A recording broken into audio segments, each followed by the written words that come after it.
En este programa hoy lo vamos a enfocar sobre cuáles son los desafíos que tenemos que cubrir este año 2024. Yo soy Berta Segura y esto es Pasadas de Futuro. Pasadas de Futuro, más que un podcast, un observatorio. Hola Jordi, Fran, ¿cómo estáis? Muy bien, con muchas ganas. Sí. Bueno, hoy os voy a hacer trabajar un poco porque la idea es que cada uno de nosotros, desde macrotendencias, señales y cultura pop, vayamos con retos que tenemos que enfrentarnos este 2024. Está muy guay que vayamos probando formatos de episodio distintos. Y desafío suena bien, desafío del desafío, ¿no? Ya vamos como aquí, venga. Claro, pues venga, si os parece voy a empezar yo, ¿vale? Desde las macrotendencias. Bueno, a mí hay un tema que me tiene bastante ocupada, ¿vale? Que es todo el tema del fenómeno del decrecentismo, ¿no? Del degrowth, que es un movimiento que se está hablando mucho en redes sociales, entre los expertos y demás, que al final es un movimiento que va en contra del capitalismo y lo que busca es un modelo que sea más sostenible, más consciente y que se pueda mantener en el tiempo, ¿no? Y lo que fue muy interesante es que el otro día, pues en LinkedIn, que a mí a veces me gusta retar y provocar un poco en LinkedIn, pues lancé esta pregunta y invité a otros expertos a que ellos opinaran, ¿vale? Entonces, antes de que me digáis vuestra opinión o qué veis sobre el decrecentismo, os leo algunas cosas que salieron que me pareció como súper interesantes.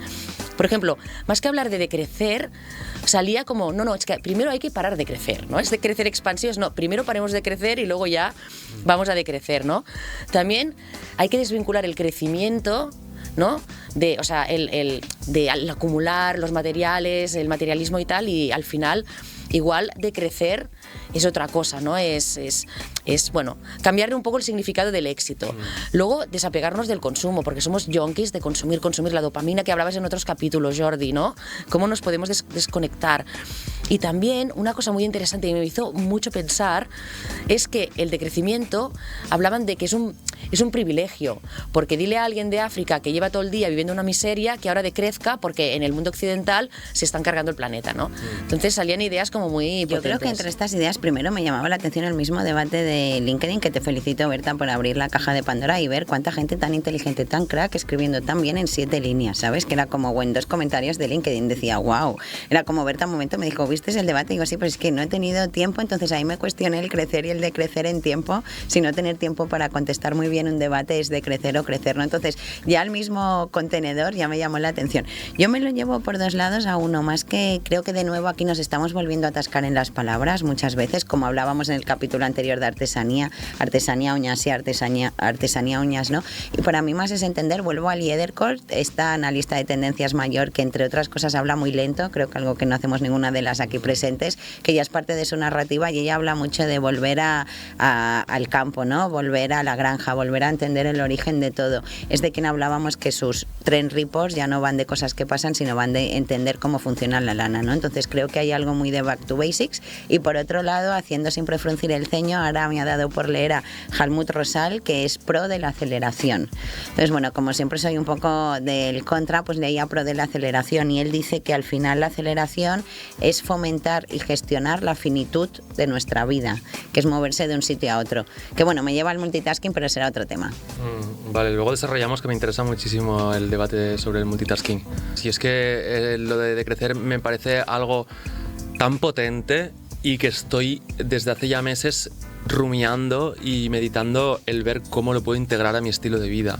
Creo que el insight más interesante que ha salido es el de disociar el crecer del éxito, ¿no? Y tiene que pasar por antes de crecer, parar de crecer y con esa pausa, aprovechar esa pausa para hacer las reflexiones, ¿no? De cada una a nivel individual y luego a nivel colectivo, desde proyectos, desde colectivos, desde industrias, pero también desde la raza humana, ¿no? Entonces a mí lo que más me genera un debate interior es cómo puedo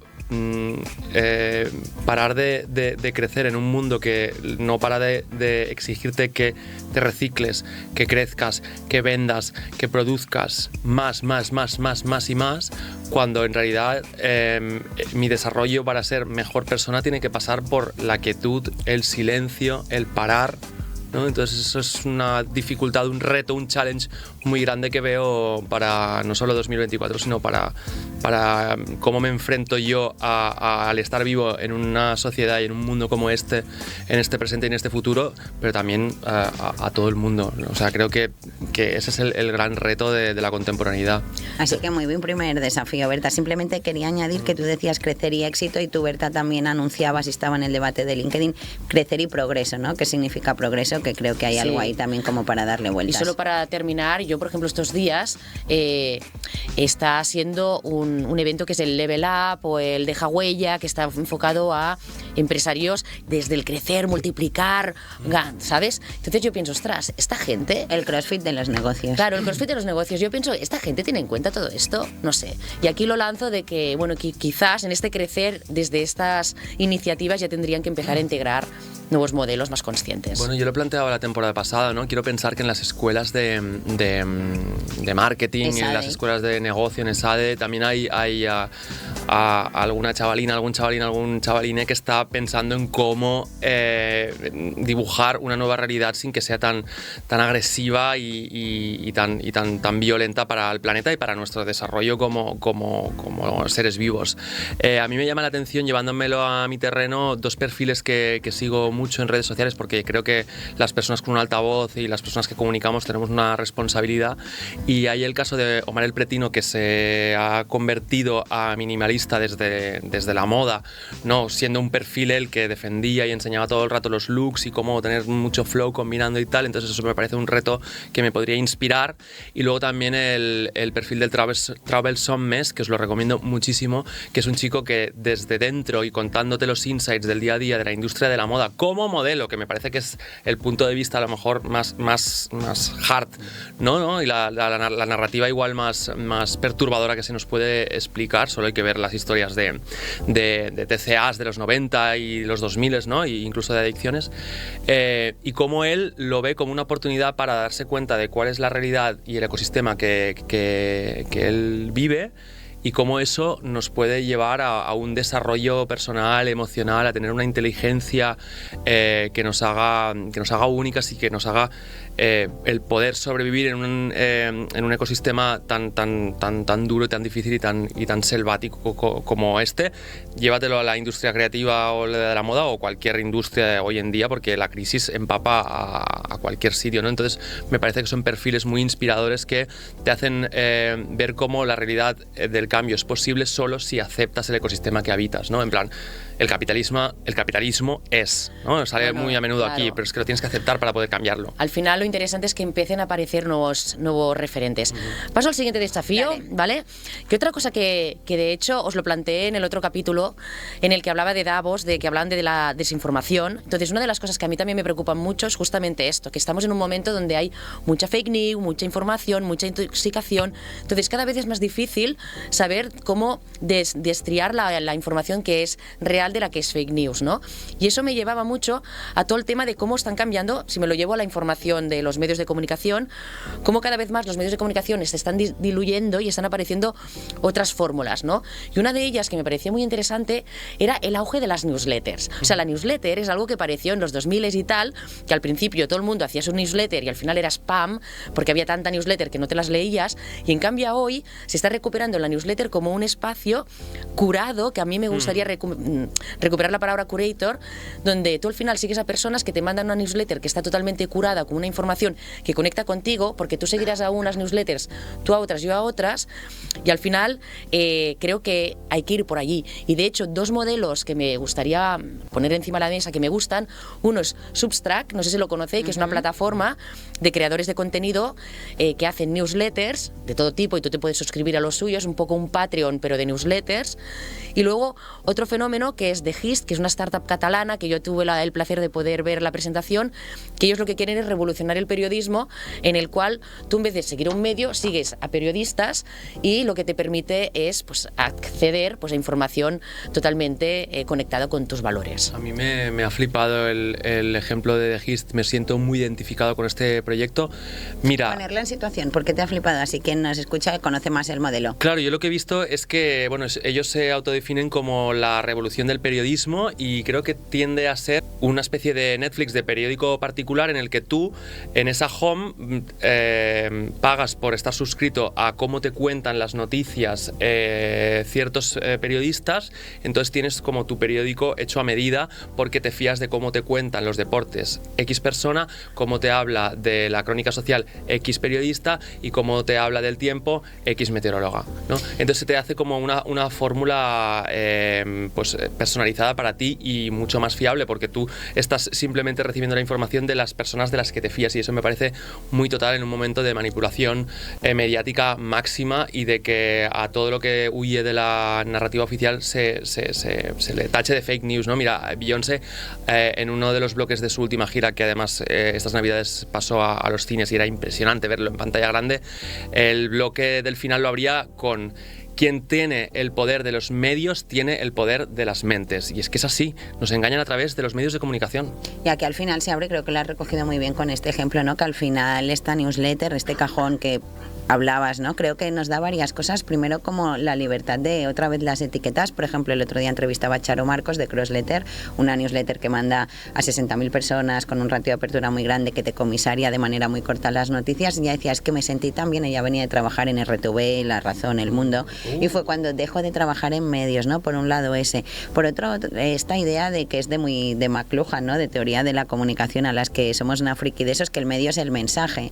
Entonces, de repente el canal coge mucha importancia. Hay una newsletter a mi buzón. También creo que el botoncito de abajo de unsubscribe, yo lo hago muy habitualmente. Sí. O sea, no tengo Killing Darlings. De repente me has aburrido 5 veces y ya volveré, ¿no? Creo que hemos de filtrar mucho. Pero al final esto va de escoger, comisariar y hemos de mirar muy bien cómo lo hacemos y hacia dónde lo llegamos. Simplemente que me apuntaba una pregunta para cerrar, que es ¿quién de aquí pagamos por newsletter o no, ¿no? Entonces al final, cuando pagas, cuando no pagas, amigas que pagan por unos contents que tú no pagarías, tú pagando por otros. Entonces aquí también hago que todas nos cuestionemos qué pasaría si Pasadas de Futuro fuera de pago, ¿no? ¿Pagaríais no sé, €1 por capítulo, 20 céntimos? ¿No? Lo podríamos traspasar a redes, ¿no? Bueno, esto y otra idea que antes hablabas de decrecimiento y escuelas de negocio, pensaba que SADE sería un buen sponsor para este podcast. Muy bien, me encanta. Venga, Fran, tus desafíos. Vale, yo tengo un desafío que va un poco en línea, que es el multitasking, ¿vale? Es decir, creo que, no sé si aquí coincidimos con el multitasking, pero la gente cuando le dices que eres como multitasking, eres como el horror, el mal, hasta luego, vete, eres un estrés, ¿no? Y me lo llego al multitasking slow-mo. El otro día un amigo, Rafa, gracias, me compartía un TED Talk que hablaba que Einstein y demás científicos que hacían papers eran multitasking en slow-mo. Y esto me lo llevo a, no es que yo hago todo a la vez ahora y tengo 20 pestañas y te estoy hablando contigo mientras cierro un keynote con Berta y le cuento a Jordi un salseo, sino que transito de cosas a otras, es decir, hacer muchas cosas a la vez, no ser vertical y no simplemente hago micrófonos, sino que hago un rato micrófonos tipo un poco Pomodoro, que lo aprendí de ti, Jordi, entro aquí, lo hago en alta intensidad, que es la metodología que usamos, y salto a otra disciplina. Y creo que estos son todo ventajas, porque te riega, y sobre todo algo que me encanta, creo que la creatividad se calienta, si haces yoga calientas, si haces HIIT calientas, y creo que no calentamos la cabeza, y el ser multitasking saltando entre unos y otros a mí me hace estar caliente creativamente todo el rato. Sí, a mí, por ejemplo, yo me defino multitask, multithinking, multiproject, multiworking, soy multi todo, ¿vale? Pero yo lo veo en positivo en el sentido de, es decir, si yo estoy en 2 proyectos profesionales, cada vez lo evito más. Prefiero tener solamente un proyecto profesional, uno, y ya está. Lo que sí que yo necesito es, porque yo soy una persona que necesito estímulos intelectuales todo el rato, necesito tener mi proyecto profesional y luego mis proyectos personales, entre otras, Pasadas de Futuro, Hacking the Wall, ahora quiero hacer un documental sobre los 2000, también que estamos viendo con Fran. Es decir, yo necesito tener constantemente 1000 estímulos, pero eso sí, como son personales, los vivo de otra manera. Claro. Entonces, otro tipo de multitasking. Jordi, ¿multitasking sí o multitasking? Es que, claro, yo creo que tenemos que huir de esa demonización del multitasking mal, ¿no? Del que hablábamos, de, claro, estar haciendo 4 cosas a la vez. A mí me pasa a veces que por mi naturaleza inquieta y curiosa, muchas veces estoy haciendo 4 cosas mal en casa, como por ejemplo, pues tender una lavadora, responder un mail o algo así. Ese multitasking es el que quiero pulir y es el que quiero trabajar para concentrarme y hacer las cosas mejor. Pero a mí el multitasking, si te lo llevas a que estoy haciendo pasadas de futuro para sentirme más realizada profesionalmente, o a lo mejor colaboro con una marca que está empezando y me ofrecen hacer una charla y no tienen presupuesto. Eso para mí es el multitasking. Ese es el multitasking que me convierte en un superhéroe de la contemporaneidad y me hace, ya no el hecho de tener horas o tener fuerzas de llegar a eso, sino el de que yo vea que eso me suma. Eso para mí es el valor, no el que las energías o las horas del día me den para X cantidad de cosas, sino de tener esa capacidad y esa asertividad de decir, esto me suma, esto hace que el mundo se acerque hacia donde más lo quiero dirigir, ¿no? Yo creo que ese multitasking es el que me mola, y a lo mejor tendríamos que ponerle otro nombre. Y que aquí que creo que venimos todas, no sé si tenéis amigas tenderas o butigues o butigueras, ¿no? Que al final son como a su causa, a su tienda, abrir, cerrar. Creo que aquí las que somos autónomas, el multitasking ha venido de ahí de base, ¿no? Yo hace muchos años me decían, es que haces muchas cosas, y decía, ya, fucking, soy autónoma, o sea, no sé si se va a caer el otro. Es el multitasking de supervivencia. Es el multitasking de supervivencia. Ya me gustaría haber hecho muchas menos, pero ahora nadie sabe qué va a pasar el otro mes. Entonces creo que eso se nos ha quedado dentro. Como otro desafío, tengo la idea de agentes de cambio. Creo que aquí, bueno, ¿no? El primer desafío, entender el multitasking, importante en 2024, y la idea de agentes de cambio. No sé vosotras, pero creo que hay una mainstreamificación que creo que puede ser un tema interesante para otros episodios de muchas cosas, y entre ellas la palabra agentes de cambio, que esto lo entendemos como quien no me dicen qué tengo que hacer, sino cojo riendas para mi futuro mejor, ¿no? Se ha empezado a entender y a hablar de los futuros posibles y preferibles. Entonces, si yo decido que igual a esta marca que le voy a hacer una consultoría no tienes que hacer esto, sino, ojo, cuestiónatelo, deberías hacer esto para cambiar tu industria o sector. Entonces veo mainstreamificación de la palabra agentes de cambio. Estaba en esta charla del mercado global y de las galerías, y había un señor maravilloso con Luke McKinsey en traje hablándonos de las tendencias 2030 en galerías de arte, ¿no? Y su resumen era, las galerías tienen que ser agentes de cambio. Y claro, cuando me lo contaba un señor en traje, Sade, otra vez, con la idea de agentes de cambio a galeristas, pensaba, wow, desafío. Por favor, dejadme repetir Te lo escucharía en alguna charla y diría, ¡zup! Se lo copió. No, pero yo aquí, mira, es que me encanta, Fran, que hayas abierto este melón, porque yo lo de los agentes, mira, el otro capítulo que tú me decías, in y out, una de las cosas que te decía out eran los informes de tendencias. Yo pienso que es que justo lo que está reflejando McKinsey presentando las 30 tendencias de galerías de arte, pues aquí ya está, lo estamos viendo. Yo creo que el formato informe de tendencia es algo que ya también se ha democratizado, se ha popularizado, que antes lo hacían personas prospectivas, expertas en predicciones, y ahora lo hace todo el mundo sin que se copian y pegan unos a otros, y al final todo el mundo repite el mismo mensaje. Cuando pienso yo que vivimos en un mundo súper complejo, que más que hablar de futuribles hablábamos de complejidades contemporáneas, y que tenemos que tener un modelo más agile, más, porque todo cambia y se transforma tan rápidamente, que entonces lo de la agente de cambio yo pienso que también es copy-paste de informes de tendencias. Es muy fuerte, ¿no? Agente de cambio washing, ¿eh? Totalmente, sí, o sea, como una agencia de comunicación que lo que quiere es vender y ganar más clientes de más empresas súper megatochas que les traigan cuentas de muchos ceros. Me estás hablando de cuáles son las tendencias que a ti te interesan. Exacto. Claro, sí, washing total. Chicas, antes de empezar con mis desafíos, ¿os parece que hagamos un poquito de pausa y recordatorio de xarxas sociales? Estamos en Spotify y en YouTube para que consumas Pasadas de Futuro, pero con Pasadas de Futuro todo junto en Instagram puedes hablar con nosotras. Pasadas de Futuro.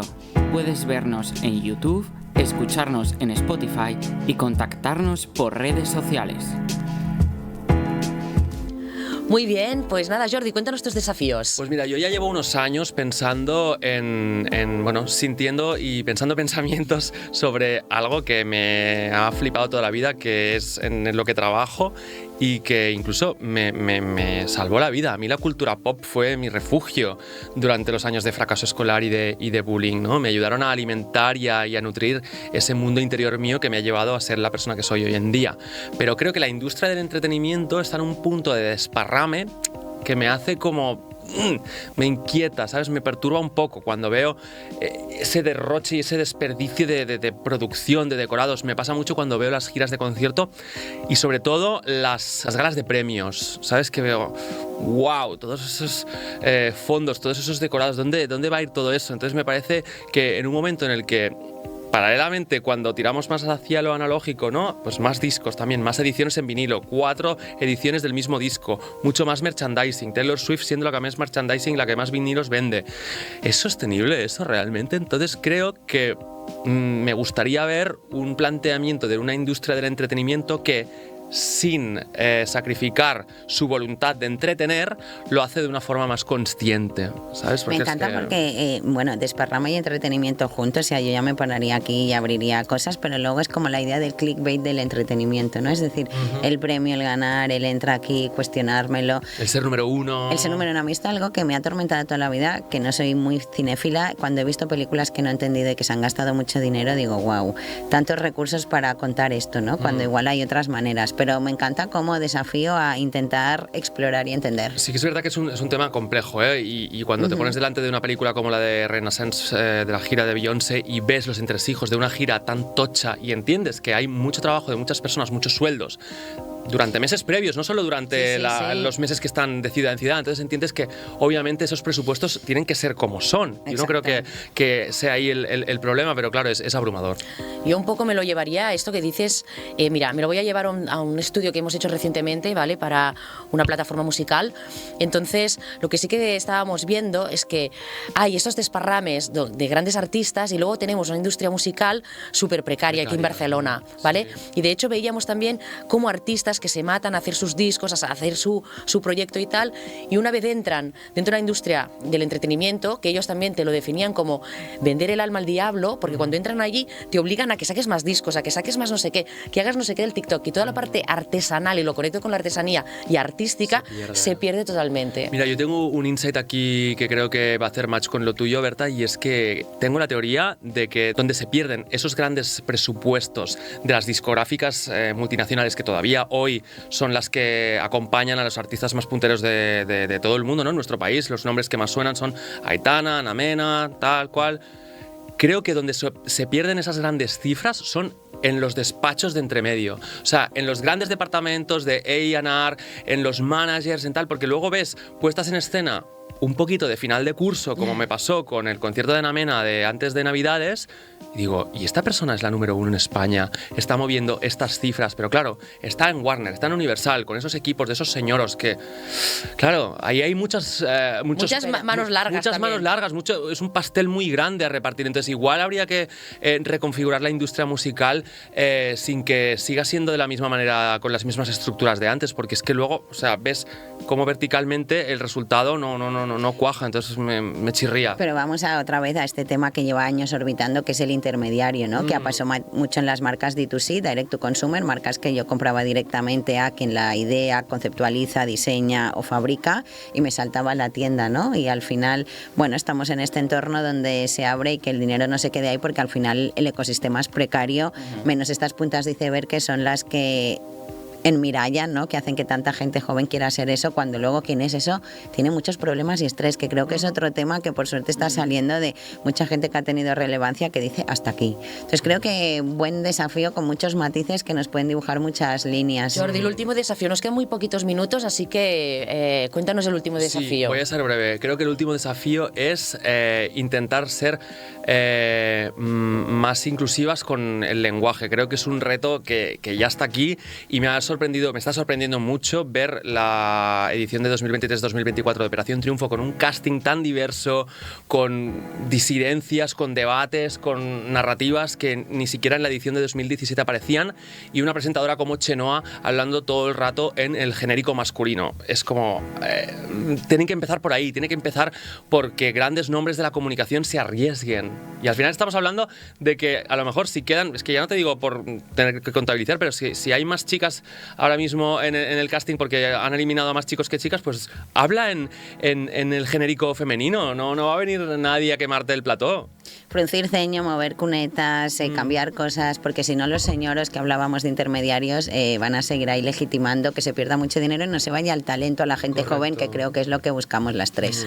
No, yo simplemente pienso que los reality shows, más allá de que a veces yo tengo una visión un poquito como que es al final cultura del entretenimiento basura total, pero por ejemplo en el caso de Operación Triunfo me gusta que estas personas que vienen a visitar a los concursantes te den estos mensajes y que dentro de lo que es la cultura basura del entretenimiento puedan llegar mensajes un poco más estimulantes, o como vino que te pete la cabeza y que te cambie un poco la visión. Sí, no, shout out a quien decidió que llevaran a Samantha Hudson a decir las cosas que dijo en la academia, porque al final pues hay chavalitas, chavalitos en casa que pueden hacer un clic cuando vean eso en un formato que, ya os digo, no hace 10 ni 15, hace 5 años era mucho más casposo. Y simplemente añadir para cerrar que al final, ojo, que 2024 es el año que más elecciones va a haber en países de la historia, es decir, es el año que más gente va a decir quién le preside.